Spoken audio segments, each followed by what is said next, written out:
Obviously, just massive lying. Just open contempt for the truth. Just blatant lying here. Just accusing the BBC of massaging or fudging the numbers, when the BBC aren't even the ones who tabulate this stuff. It's the BARB. But problem being here is saying, at no other time have they done this until now. The BARB has added the +4 figure since 2018 as a default, and it's the standard across the website, and it has been for the past 5 or 6 years. And, you know, it's not like Lizo Mazimba would know this. He's only an actual industry professional who knows this, and problem being is just some... I wouldn't even call him a shill, because he's not wrong for money. Like, Clownfish TV has a YouTube channel with 351,000 subscribers. He is wrong for money, and he does lie deliberately for money. He lies to teenage boys for money. That makes sense. There's the profit motive here. Problem being is just wrong, just for the sake of wrongness. During the last live stream, I talked about a YouTuber called Melon Rattler, and he did indeed do a follow-up video responding to my response, which I did watch. Honestly, I thought the thumbnail was pretty funny, but I did watch it. However, it was kind of interesting watching it because he admits that he was wrong on like half of his points, and the other half of the points he just doesn't acknowledge or bring up. There's an awful lot of absences in his response video, and I think that those absences are really, really telling. Me saying something and then he completely ignores that I said it and then just gets indignant about it.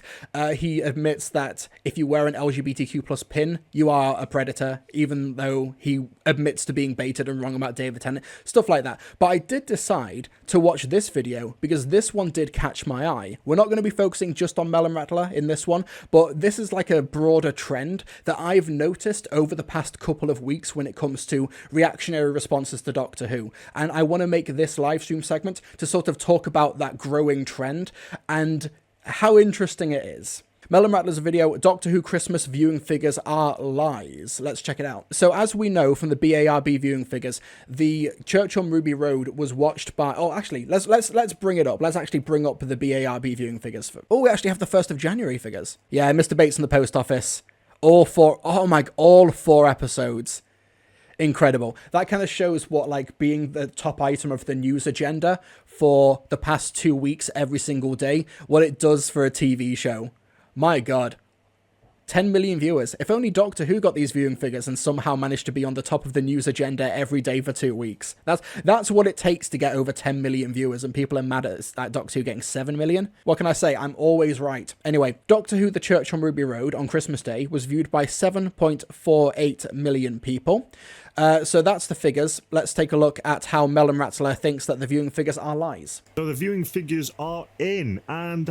oh my God, 7.26 million. That's not bad. It's not extra people, it's a repeat, but that's not bad. But hold on, you may ask. When were the numbers reported? Oh, they were reported yesterday. Hold on, that says +7 TV. That means a week consolidated numbers. How many weeks has it been since Christmas? Oh, it's been 2 weeks and 1 day currently, as I'm recording this video. So the BBC have been fudging numbers again. We're going to completely ignore the +4 TV screen because that number means absolutely nothing. The +7 number means absolutely nothing as well, because all it is people watching on repeats or people coming across for 30 seconds and going, what a load of shit, I'm turning that crap off. The real meat and potatoes in the viewing figures will always be the overnights, because that's how you... Okay. Firstly, and I have pre-watched this, by the way. This is pre-watched. This isn't me going into this fresh, because in terms of transparency. So this guy just decides to ignore the 7-day viewing figures for Doctor Who, saying that the meat and potatoes are the overnight, even though demonstrably that's just not how TV works anymore. And also, would he hold these standards for any TV over the past 10 years, or does he just do it for Doctor Who when he doesn't like it? But also the idea that the BBC are fudging the numbers because it took them about a week longer to show the viewing figures for Christmas Day, for the week of Christmas. Firstly, Doctor Who was broadcast on a Monday, Christmas Day, which means that we weren't going to be getting these 7-day viewing figures for at least another 7 days. And also, this was done over the holiday period, over Christmas. They took some time off over Christmas. They decided to take a couple of days off on like Boxing Day and also during New Year, and that's why the numbers came a little bit later than they normally would. But this guy is like, oh, they fudged the numbers because they came a little bit later than we'd normally expect them to. Absolutely no merit to this. Absolutely conspiracy-rotted, brain-addled, drunk melon person. But let's just keep going. You judge a successful TV show, whether you want to listen to the copium like Mr. TARDIS chat shit about, this means that means no. Oh, also he said, people tuning in for 30 seconds and just switching off. Like I said in the previous video, it's about 40% from the BARB and also BBC iPlayer figures. It's around 40% of the program. It's not 30 seconds, but yeah. The meat and potatoes is always going to be the overnights, because that's how you judge a successful TV show. And if you try and come to me and suggest people don't watch TV like they normally do anymore, I'll point your attention towards a show like Game of Thrones, which is still pulling in millions of... Well, I'm not sure about the House of the Dragon viewing figures, but the finale pulled in a good fucking chunk of people. That was only 6 years ago. And times haven't changed that much, guys. When you've got a show like I'm a Celebrity to get me out of it. So, the Game of Thrones finale is a really fascinating example, because I actually checked what the numbers were for the Game of Thrones finale back in 2019. Just for comparison's sake, the Church on Ruby Road was viewed by nearly 5 million people on Christmas Day, which Melon Rattler considers to be an absolute loss. But the Game of Thrones viewing figures overnight, 3.2 million viewers in the UK. Now, that does come with some associated context. It was broadcast at 2 a.m. 3.2 million viewers in the UK stayed up at 2 a.m. to watch the finale on Sky Atlantic. And then we go into the BARB viewing figures as well to find that the 7-day viewing figures for Game of Thrones was 5.01 million. It ranked 24th for the week. The number one ranked drama for the week that Game of Thrones had its finale was an episode of Gentleman Jack on the BBC, which had 7-day viewing figures of 6.69 million. Nice. I did actually say this in the comments section on Melon Rattler's video, just dropping in to say the finale of Game of Thrones had 7-day viewing figures of 5.01 million, overnight figures were 3.2, it ranked 24th for the week. Melon Rattler did respond, Iron Throne on HBO, 13.6 million people. This is outside of the UK. It's apples and oranges. 16 million people watching in a country that had 328 million people. It's apples and oranges, absolutely. And also, had to wait until 2 a.m. to watch an episode. We were all asleep in the UK, you muppet. So, Melon Rattler, are you saying that maybe we should have some contingency for people to watch in the 7 days after broadcast? Or is it just the overnight figures? Are you admitting and acknowledging that there is associated context with this? Interesting. They're pulling in 11 million people for the finale. I don't think it's much to ask for Doctor Who to pull in a very good viewing figure either, don't you? But yes, the BBC fudging numbers again, an absolute embarrassment failure for the propaganda machine. They withheld the numbers because they know as well as we do this is an absolute flop, an absolute embarrassment for the fucking production, for the ideology. The number one most viewed drama on Christmas Day, the very first time Doctor Who has ever achieved that in its entire history. And he's just saying they're fudging the numbers, it's a propaganda machine, it's a conspiracy, man. And I was wondering, where had I heard this before? And I think that the tide is kind of shifting when it comes to Doctor Who, as it's being perceived by reactionary outlets and reactionary people online. We go to Noel, whose famous, contribution to Doctor Who is basically being a professional liar who just lied about constant Doctor Who rumours, including but not limited to Jodie Whittaker leaving in 2020, even though he was several years out from that actually happening. So, his tweet on Christmas Eve, many people were up spending their nights with their families and spending time, eating too much food on Christmas Day. But Noel actually at around 11 p.m. was wondering whether or not the BBC and the BARB will, quote, delay the overnights. He says doubt it, but watch the spin tomorrow. Oh, the media like Pink News attacks genuine fans. This new version should be called Dr. Trans. This version RTD will use to fight for trans rights. Then we'll get a trans doctor, mark my words. So, obviously, he does consider the idea of will they delay the overnight figures. And then he says doubt it, but watch the spin.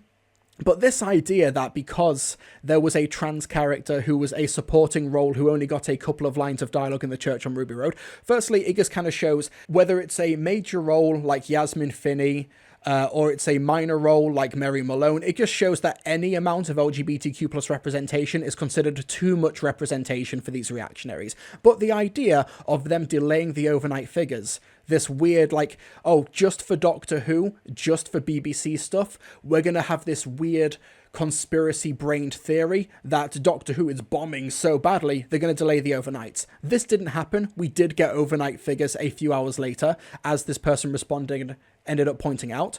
But also, we had this past week, Philip Morris. Now, Philip Morris is known as an archivist for TV material. He is the one who is alleged to have found and then lost the Web of Fear Part 3. But basically, Philip Morris, when they cast Jodie Whittaker as the Doctor, something in his brain genuinely broke. And it's all he's been able to talk about and think about ever since, that they had a woman Doctor for a little bit. And it kind of broke his mind. And now he's just conspiracy-brained.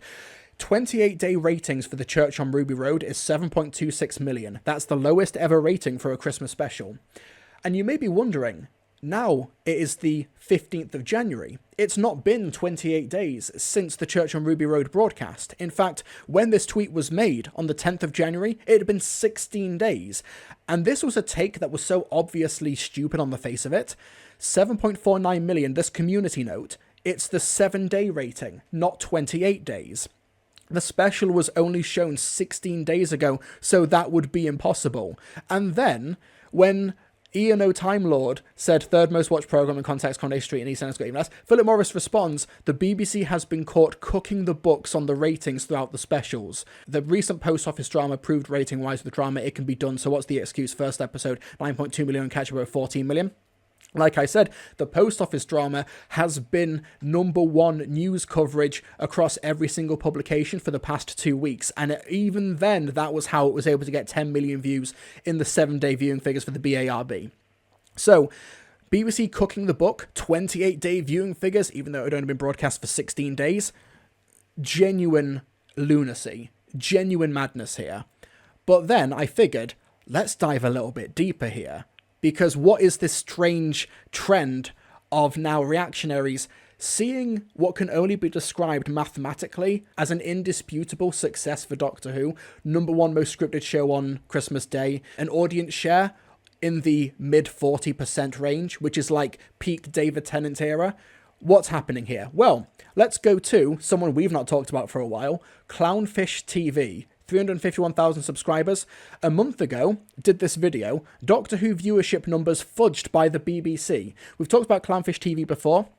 This guy who was like just spreading open like fake news about Doctor Who back in 2018. This feels like a little bit of a trip down memory lane. Let's take a look at what Clownfish TV has to say for the viewership numbers being fudged by the BBC. So let's talk about this. This is coming from the problem being on Twitter. For context, the problem being, I don't even want to call him a professional liar, because as far as I'm aware, he doesn't really have like a substantial YouTube channel. He just, for some reason, his entire online profile is just dedicated to just lying about like queer people online and just getting very angry and racist with like zero provocation. This is just the absolute definition of an untrustworthy news source. But let's see what Clownfish TV has to say. The BBC has been withholding its consolidated ratings, which should have been out on Sunday, but they waited until Wednesday to officially release figures for Doctor Who. What they're not telling you is that they're adding those extra 4 days to the 7-day numbers. This sounds to me like Disney with Wish. Yeah. They actually released it on the 18th of November instead of the 22nd, which was the official release date. And then they never gave you a separate number with those days. They just seemingly rolled those in. So when they keep saying 5-day total, I think it might actually have possibly included those other 4 days. So it was closer to like a 9-day total.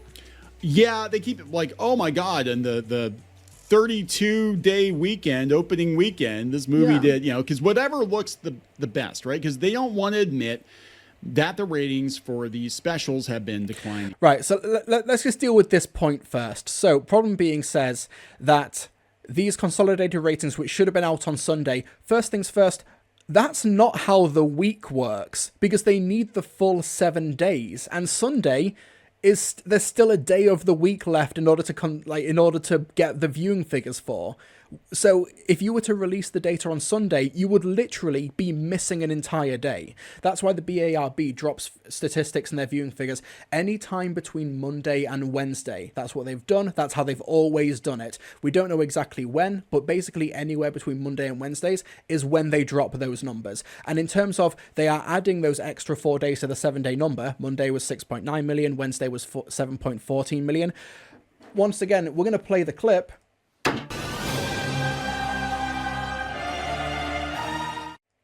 There's absolutely zero evidence for this presented by Problem Being. There's no evidence for this. This is just a lunacy conspiracy theory that has just been cooked up by this guy.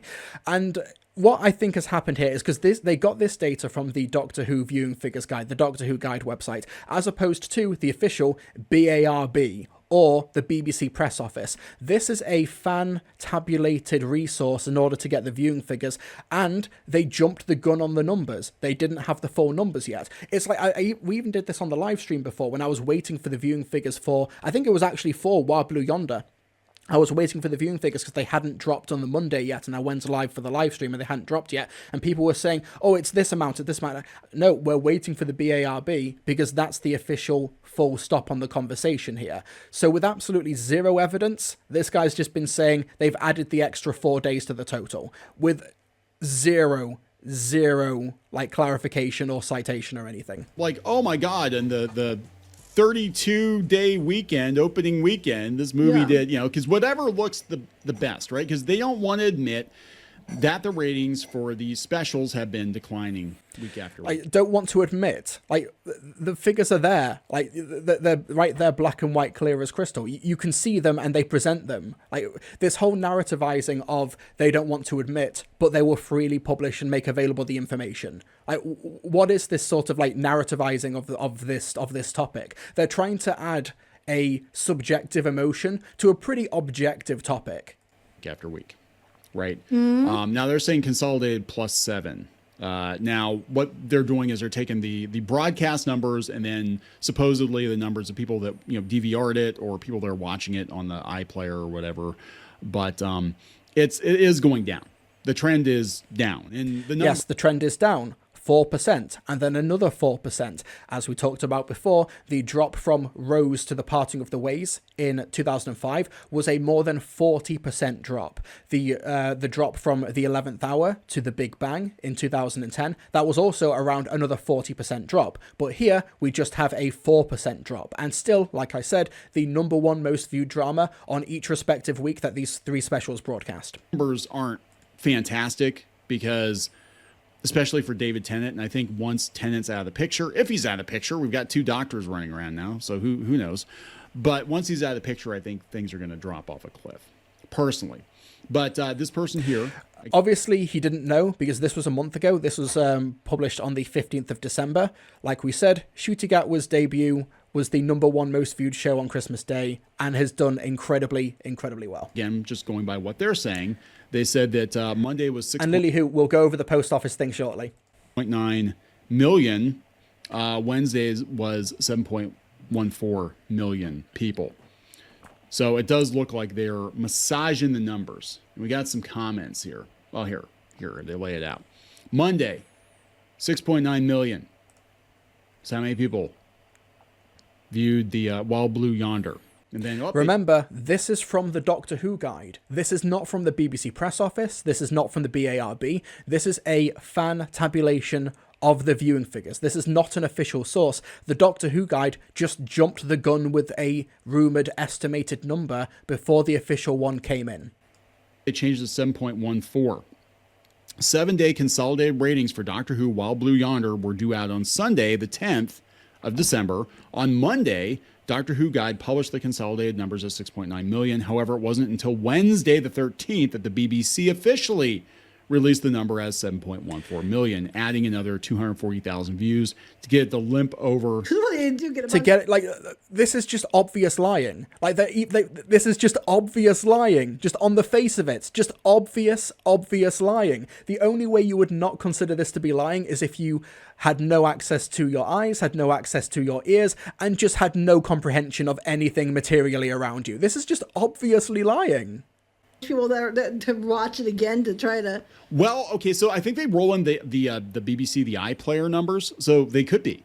They could be. Again, you don't know too. Like, what are the count as a view? Is it like I watched for 10 seconds and turned it off, or or I watched the entire episode? Yeah. I think they're counting whatever. Well, it's like Disney Plus. Like, you don't know what actually counts as a view. Like, it just happened to, because a lot of their movies and stuff, So we've gone over this before. It's estimated to be about 40% of a show before it gets acknowledged as an actual view on the iPlayer. The BARB's methodology is on their website. As for Disney Plus and Netflix, we don't know. A lot of that is what the strikes last summer were about, making the viewing figures and the numbers way more transparent. These guys, like I said, just openly just lying or just making shit up. Their new shows, they'll autoplay. Like, if you're watching something you want to watch and then you walk away for a minute and come back, it's like, oh, look, it's, Willow. It's like, I didn't want to watch Willow. Yeah. You just started playing Willow. I wondered that. Yeah. Or, it could be someone went through the channels and like they stopped there for like a minute or something for some reason. And then because they were like fishing something out of the couch or something. Oh, it's a view. It's a view. I don't know. My toddler chewed on the remote. Now, obviously, this logic does kind of make sense that when you don't have like actual scientific, there's somebody in the room making sure that you're watching or not watching, that in theory does make sense. Like, I fell asleep during Line of Duty, but it's still technically counted as a view because it played and it went through my IP address and stuff like that. However, you could say this for literally any show, any medium, YouTube, like Facebook video, TikTok, just scrolling and it's fallen asleep and you had literally anything. So to use this as a point against Doctor Who specifically, or the BBC, it just smacks of desperation. Because like I said, this logic could apply to literally any show, anything at all, any medium that does have video or like autoplay functionality. Remote, it's a view, Yeah, so it looks like they're kind of fudging the numbers here because they want it to look as good as possible. They don't want to admit that maybe people aren't into this new incarnation. But even then, it still goes down considerably from the Star Beast. So. Oh, I think it's gonna. Considerably. It's 4%. It's 4%. How is 4% considerable by fucking any mathematical, standard? Genuinely, explain it to me, how 4% is considerable. How? I think it's going to go down a lot further than this. I agree. Once David Tennant's gone, I think it's like, yeah. And unless Ncuti Gatwa is like the best thing that's ever happened to Doctor Who, which I don't see happening. But so that's kind of interesting that we're seeing the numbers get massaged, right? So yeah, obviously just massive fucking lying. Just open contempt for the truth. Just blatant lying here. Just accusing the BBC of massaging or fudging the numbers when the BBC aren't even the ones who tabulate this stuff. It's the BARB who are able to, work independently of the BBC and work for all channels as a way for industry leverage, not for clout. We've gone over this so many times before, but what's really funny is that Lizo Mazimba, who is the BBC's entertainment correspondent and just general freelance entertainment reporter across the UK, did get involved here. Problem being, posted this chart, once again with information that he just fucking made up. Care to comment as to padding the 7-day consolidated ratings for Wild Blue Yonder to 11 days whilst still presenting them as 7 days, whilst adding 240,000 extra views in the process to make it limp over the 7 million mark? BBC Doctor Who, does Disney know that you're lying? What a fucking narc. Anyway, like I said, this is the Doctor Who guide, and he's just making up the idea that it's 7 days or 11 days. He has no evidence for this. There's just nothing here. Just open, a manufactured story.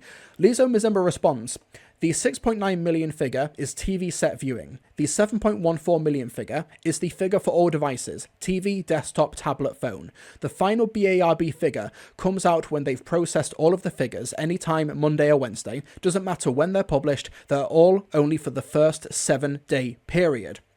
And problem being, so committed to just being an absolute cuck, decided to, well, actually, Lizo Mazimba. So Lizo here is admitting the numbers are being fudged by adding the +4 to the 7-day ratings. At no other time have they done this until now. The 7-day rating is the consolidated number, and you are being misled as they sneakily add on the nonsense +4 numbers. The BARB has added the +4 figure since 2018 as a default, and it's the standard across the website, and it has been for the past 5 or 6 years. But problem being here is saying at no other time have they done this until now. And, you know, it's not like Lizo Mazimba would know this. He's only an actual industry professional who knows this, and problem being is just some...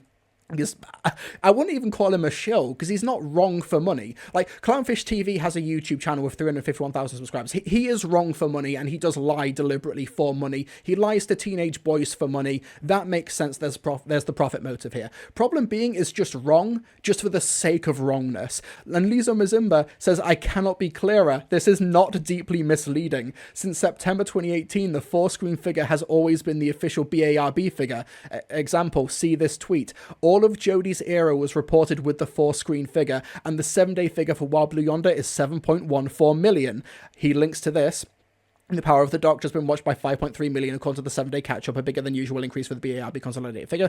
Personally, I don't really see how this particular tweet proves his point, but the point still stands. The BARB have been doing this for 5 or 6 years as a point of default, and problem being, thinks he knows better than Lizo Mazimba, and yet the 4+ screen has been broadly reported separately up until 20... It hasn't! It categorically hasn't! He's just lying on the internet for reasons I don't know. It's just so fun. It's just so fun to watch him try and actually Lizo Mazimba. It makes me wonder if problem being actually knows who this guy is. Like, did he just see this profile picture and a lot of slurs just entered his mind and he thought, what does he know about it? Never mind that Lizo Mazimba is a BBC entertainment correspondent and does this professionally, and problem being is trying to actually him. It's so undignified, it's so openly contemptuous for the truth, and honestly, it's fascinating that this is the narrative that I'm starting to see more from these reactionary spaces online, because when the specials are broadcasting in December and November 2023, there was so much like viewing figure talk, but then the narrative started kind of shifting around it collectively. Did you notice that? Like, people were actually being pretty positive in regards to Doctor Who. If you, like, leave the conservative spaces, like, if you leave these echo chambers... We even talked about this on live stream a few weeks back. I didn't make it into a segment, but we had GB News, or was it Talk TV? Yeah, but they're both fake news outlets. But there was the segment where the guy was from the Who shop talking about the gender non-conforming Beep the Meep. And they were like, even the GB News and Talk TV, they were struggling to make the narrative stick. They were struggling to say, oh, it's woke, terrible garbage. And it was like, no, it was fun sci-fi. We enjoyed it. Whereas the narrative, like a year ago, or a year and a half ago, when Shooting Out was announced as the 15th Doctor, it was black people shouldn't be on TV. Black people being on TV is social conditioning. Shooting Out was a groomer. Stuff like that was like open conservative talking points that they were like day in and day out. It was the reason Shooting Out and his family had to hire 24/7 security when he was cast as the Doctor. Just this outrageous, like, this stream of misinformation and racism and bigotry from conservative outlets.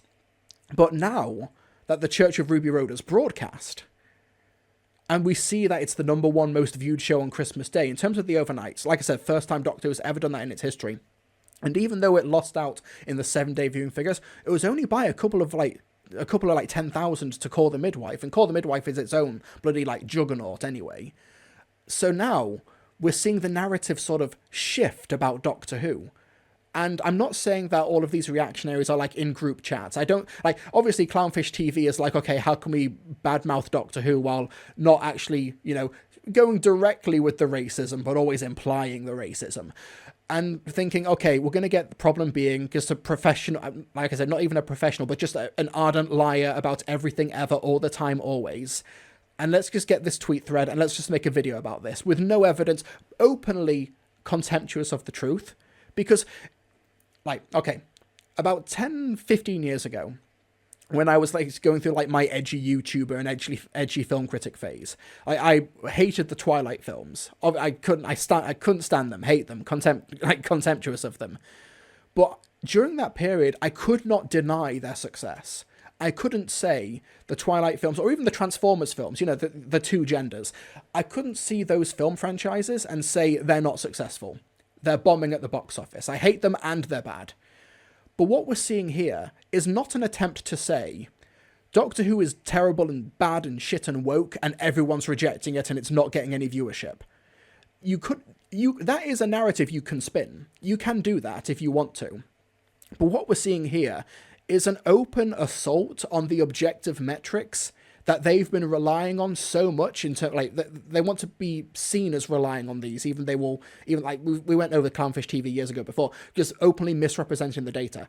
But the idea that Ncuti Gatwa's debut as the Doctor and the 6th anniversary specials, no, they actually, despite all objective measurements, were a bomb. And not only that, the BBC have been fudging the numbers. They've been lying. They've been spreading misinformation. It just kind of shows the grift for what it actually is. And it kind of shows that even they're acknowledging, even in like a subconscious way, that even they're having to acknowledge that the tide is turning against the narratives.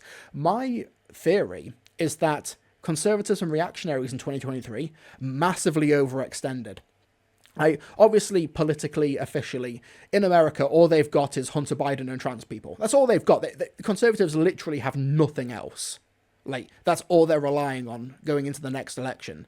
In the UK, like, everything has been falling apart for the past 15 years, regardless of the existence of trans people, which is why they're polling so terribly right now, and the majority of people in the UK are either trans positive or just indifferent to trans people, whatever. It's only a minority of people in the UK who are actively against trans people and identity politics and things like that. It's really interesting to see that these folks are having a bit of an awakening moment, because last year they overextended on films like Barbie, which also starred Ncuti Gatwa, and the Super Mario Brothers movie, where they were proclaiming these things as woke garbage that are going to bomb, are going to be terrible, everyone's going to hate them, they're going to be the worst things ever. And then Barbie and Super Mario make over $1 billion at the box office. Barbie makes nearly like $1.5 billion as well.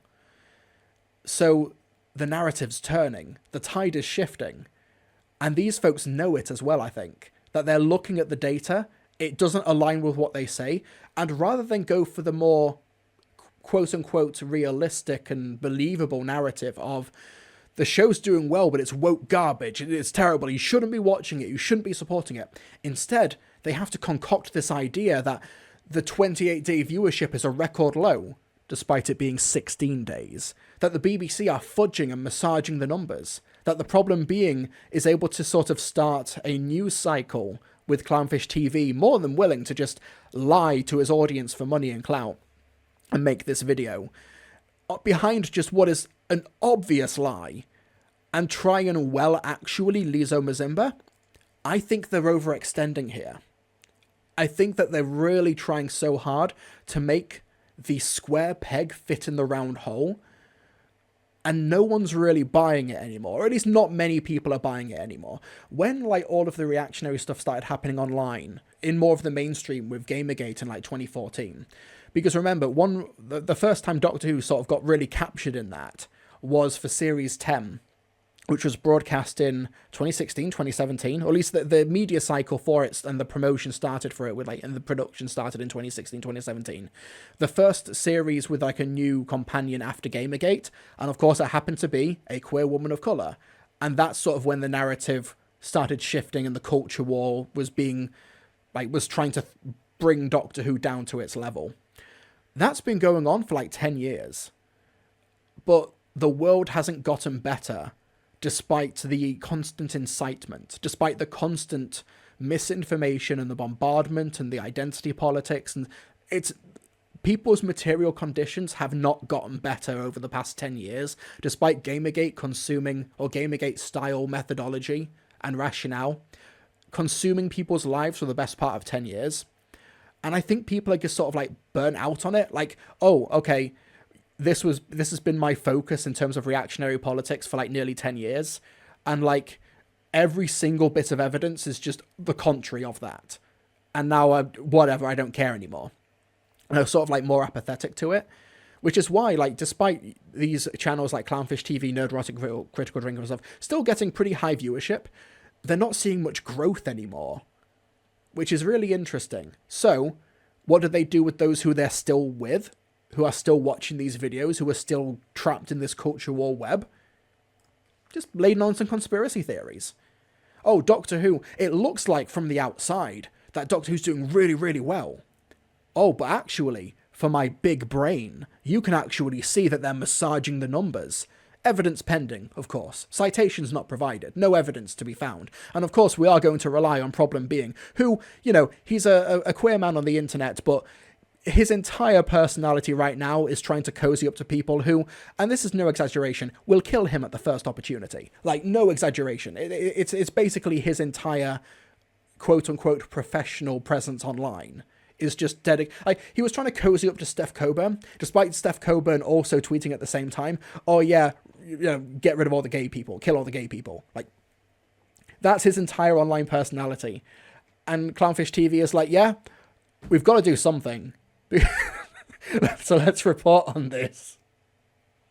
It's just cult. It absolutely is cult tactics, because they had never won the argument, but they've definitely lost the argument at this point.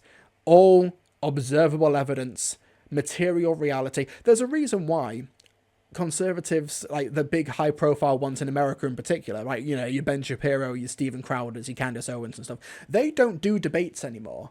Have you ever noticed that? Like 10 years ago, they were like, they'd debate anyone, they'd do whatever they could, whatever.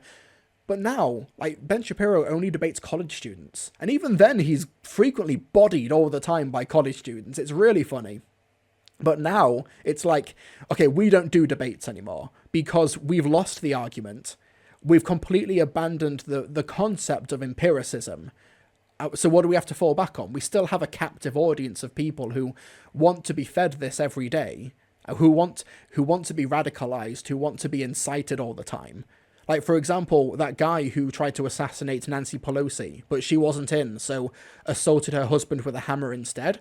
Police reports showed that he was a Fandom Menace member, somebody who watched channels like Nerdrotic, who watched people within that circle, and that's how he was radicalized. He was radicalized through these channels, and he committed an act of genuine, like, terrorism and an attempted assassination of a political figure. That's what years and years and years of stoking does. And now that people's material realities still aren't better, how do you keep them in? Cult tactics. Cult shit. It's pretty transparent. I think the tide is turning, not just for Doctor Who, but like it's just interesting that with like Ncuti Gatwa being a cast member in Barbie and also in Doctor Who, it's fun that he's sort of like at the epicenter of this culture war stuff. That's pretty interesting. But yeah, I think it's just an interesting trend. Clownfish TV, Problem Being, Philip Morris, Noel's Own, and others just deciding to ignore empiricism as a point of principle because they've got nothing else left. It's interesting. Do you think reactionary content is it's indisputably anti-education. There's a reason why there's such a big conservative trend towards homeschooling. Not necessarily because they think they can do a better job than the teachers, but because they actively don't want kids learning about the world.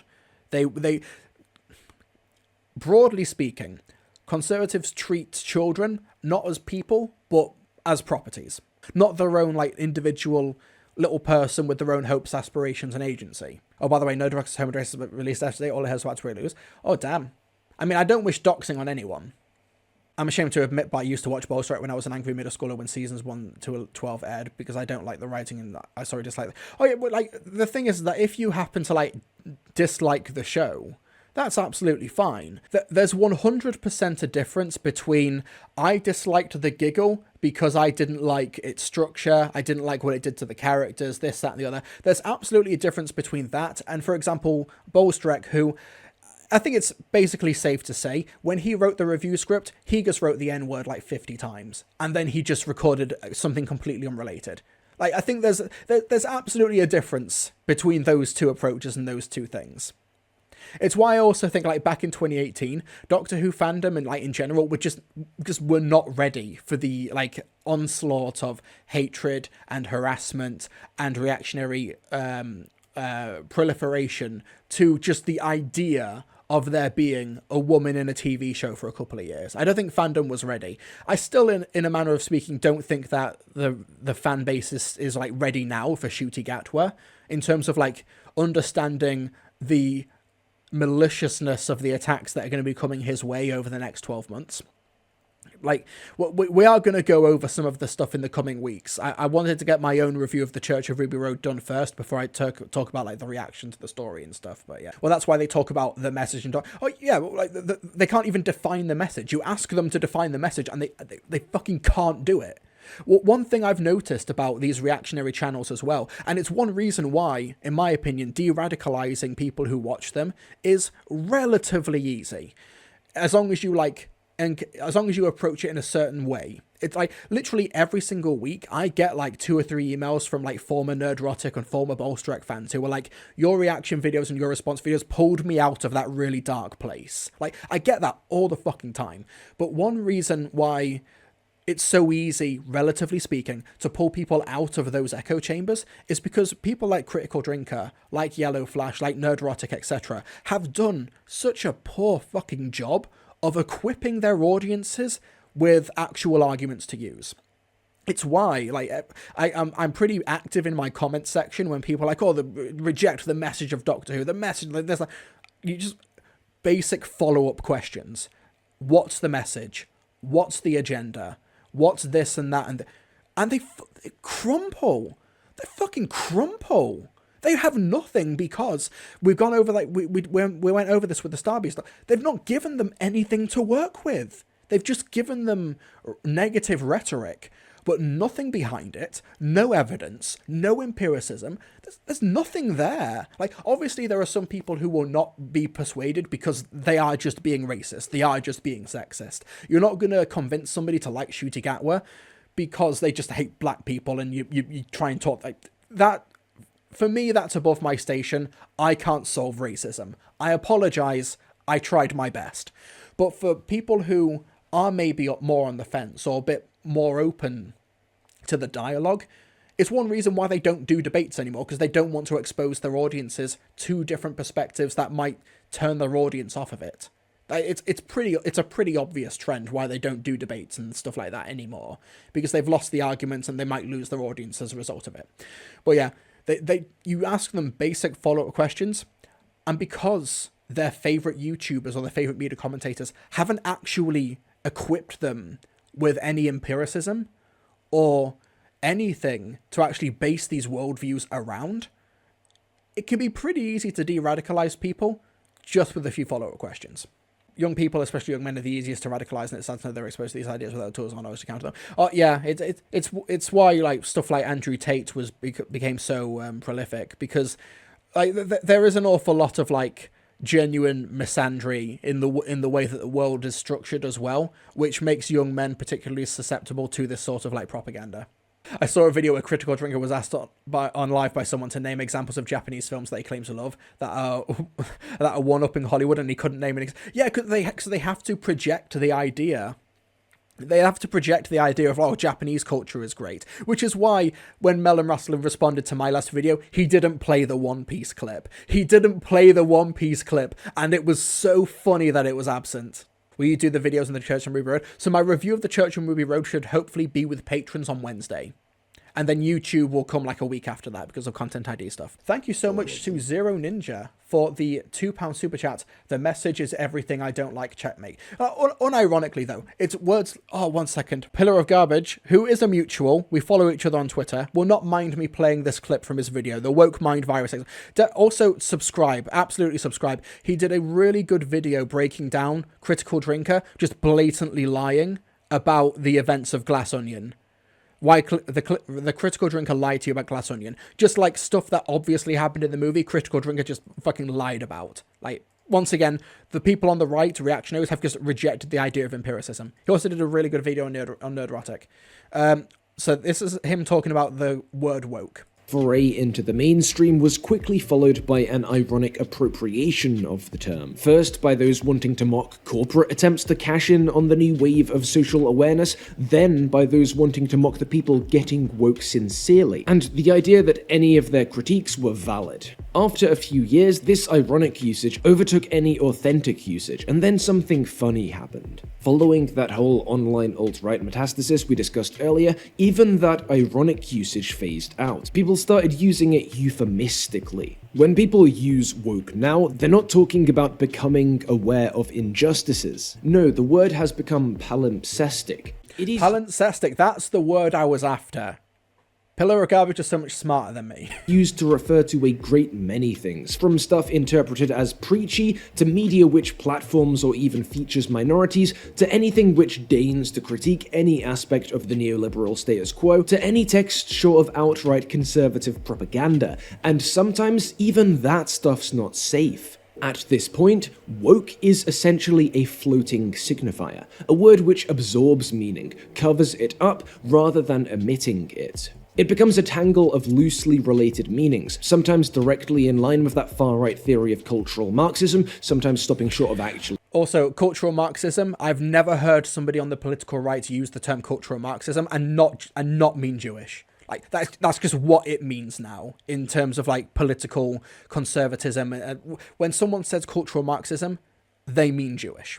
In line with that far-right theory of cultural Marxism, sometimes stopping short of actually saying that part out loud, but gesturing in the direction. Sometimes it just means, why are people allowed to criticize me when I offend them? Sometimes what's implied... So yeah, just watch the full video. But that was the bit, the actual use of the word woke and a floating signifier. And yeah, remember, like, how inauthentic this is as well. Gina Carano, when she was in The Mandalorian, was called like a woke character, a woke actress, because a woman was in the Mandalorian Star Wars TV show. But then when it turned out she was horribly anti-Semitic and also like anti-vax and stuff like that, they appropriated her and they gave her a big hug box. And now she's doing bad films for the Daily Wire. She used to be a Star Wars star and now she's basically, her career has died, but she's in a hug box. I was on 4chan when the Gina stuff happened and watching the site pretend they didn't hate her 2 years prior was hilarious. Oh yeah, that's the thing. When you're in a cult, you just sort of just go along with what your thought leaders are saying. It's just you're in a cult. Call your dad. You're in a cult.